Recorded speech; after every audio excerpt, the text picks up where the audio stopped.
Assalamualaikum warahmatullahi wabarakatuh. Perkenalkan, nama saya Ipan Firmansyah. Saya mahasiswa Universitas Pakuan. Saya di sini akan mempresentasikan bisnis model kanvas di PT Harapan Mulia Putri. PT Harapan Mulia Putri adalah perusahaan yang berfokus pada industri logam, khususnya dalam produksi bahan plat besi serta fabrikasi tempat sampah berbasis stainless steel dan plastik. Didirikan pada tahun 2016, perusahaan ini telah bertransformasi dari metode tradisional menjadi bisnis modern yang memanfaatkan teknologi digital. Dengan tujuan untuk menyediakan produk berkualitas tinggi, kami menggabungkan teknologi modern dengan keahlian yang mendalam dalam mengelola logam, memastikan setiap produk yang kami tawarkan memenuhi standar ketahanan dan fungsionalitas yang tinggi. Selanjutnya, visi dan misi. Visi menjadi perusahaan terdepan dalam inovasi dan produksi tempat sampah berkualitas tinggi yang ramah lingkungan, serta berkontribusi dalam menciptakan lingkungan bersih dan sehat melalui penggunaan bahan baku lokal dan teknologi modern. Lalu, misi yang pertama menghasilkan produk tempat sampah yang berkualitas tinggi dengan desain inovatif dan ramah lingkungan. Yang kedua, mengutamakan pemanfaatan bahan baku lokal untuk mendukung berkelanjutan lingkungan dan ekonomi masyarakat. Yang ketiga, meningkatkan kepuasan pelanggan melalui layanan custom dan harga yang kompetitif. Yang keempat, memanfaatkan teknologi digital e-commerce untuk memperluas jangkauan pasar dan memudahkan transaksi.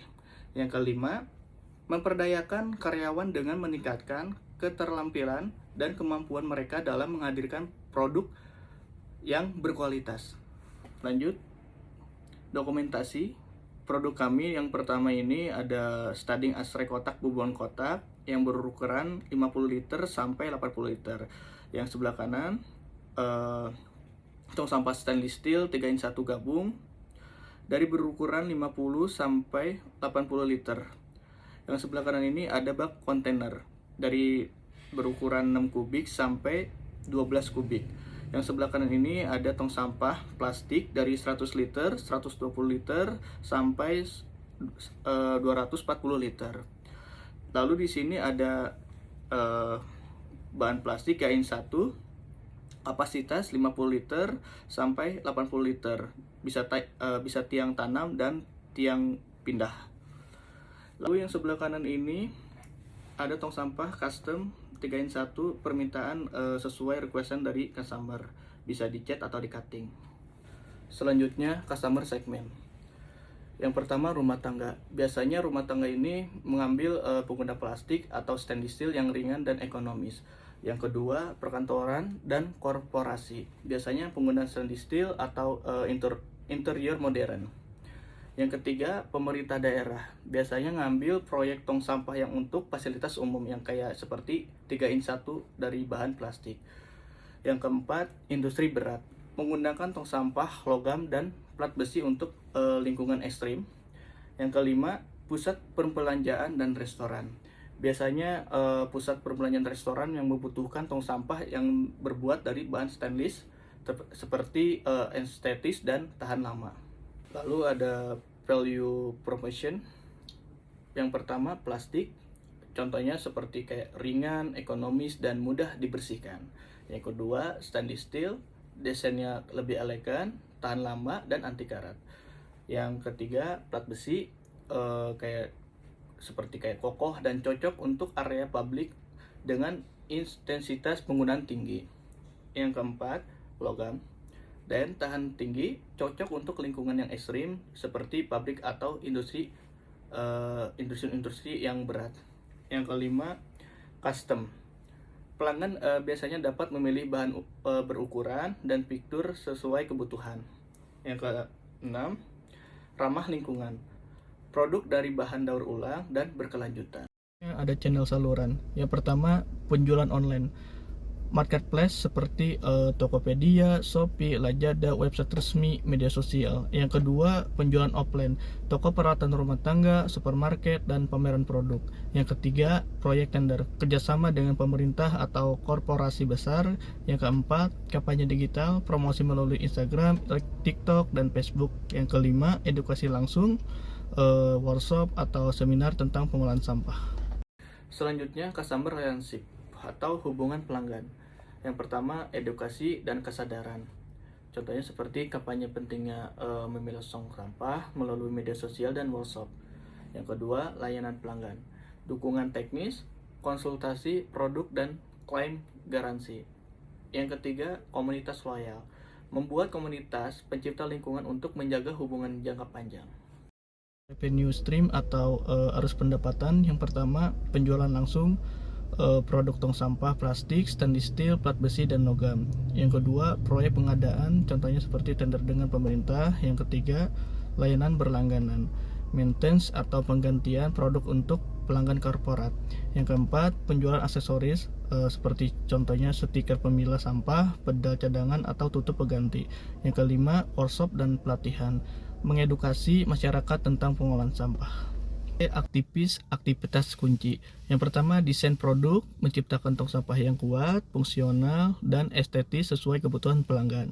Yang kedua, produksi, mengolah manufaktur tong sampah berbahan plastik, stainless steel, plat besi, dan logam. Yang ketiga, riset dan pengembangan, inovasi seperti tong sampah pintar, contohnya seperti sensor otomatis, pedal injak, atau sistem pemilihan. Yang keempat, pemasaran, edukasi, promosi, digital maupun tradisional. Yang kelima, penjualan melalui toko offline, online, dan kerjasama proyek massal. Ada key resources, sumber daya utama. Yang pertama, bahan baku. Contohnya seperti plastik, stainless steel, plat besi, logam berkualitas tinggi.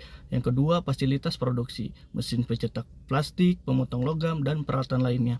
Ketiga, tim R&D untuk pengembangan produk inovatif. Keempat, jaringan distribusi, saluran e-commerce dan grosir. Kelima, inovasi tong sampah pintar seperti sensor dan sistem pemilah otomatis. Partner, mitra utama. Yang pertama, pemasok bahan baku seperti produsen plastik daur ulang, stainless steel, plat besi, dan logam. Yang kedua, distributor, toko peralatan rumah tangga, grosir, dan platform dan e-commerce. Yang ketiga, pemerintah daerah dan swasta untuk proyek pengadaan fasilitas pengolahan sampah. Yang keempat, lembaga lingkungan dan komunitas peduli kepada lingkungan untuk kolaborasi edukasi. Yang kelima, teknologi manufaktur, mitra teknologi untuk produksi otomatis, misalnya mesin pemotong, laser, atau pencetak injeksi. Cost struktur atau struktur biaya. Yang pertama, biaya produksi, bahan baku seperti plastik, stainless steel, logam, mesin, dan tenaga kerja. Yang kedua, biaya pemasaran, iklan digital, media sosial, dan promosi offline. Yang ketiga, biaya distribusi, pengiriman, dan logistik. Yang keempat, biaya inovasi, contohnya seperti riset untuk pengembangan produk baru. Yang kelima, biaya operasional, listrik, administrasi, dan layanan pelanggan. Selanjutnya, kesimpulan. Usaha tong sampah berbahan plastik, stainless steel, plat besi, dan logam memiliki peluang besar dengan diversifikasi produk sesuai kebutuhan pelanggan dari rumah tangga hingga industri berat. Dengan memanfaatkan bahan berkualitas, fitur inovatif, dan strategi pemasaran yang efektif, bisnis ini dapat menjangkau segmen pelanggan yang luas, contohnya seperti rumah tangga, perkantoran, fasilitas umum, dan industri. Yang kedua, meningkatkan daya tarik produk dengan inovasi seperti tong sampah pintar dan desain estetis. Yang ketiga, berperan dalam berkelanjutan lingkungan dengan produk dari bahan daur ulang dan edukasi masyarakat. Yang keempat, mendiversifikasi sumber pendapatan melalui penjualan langsung, tender, proyek massal, dan layanan tambahan. Sampai di sini presentasi yang dapat saya sampaikan. Kurang lebihnya mohon maaf. Wassalamualaikum warahmatullahi wabarakatuh.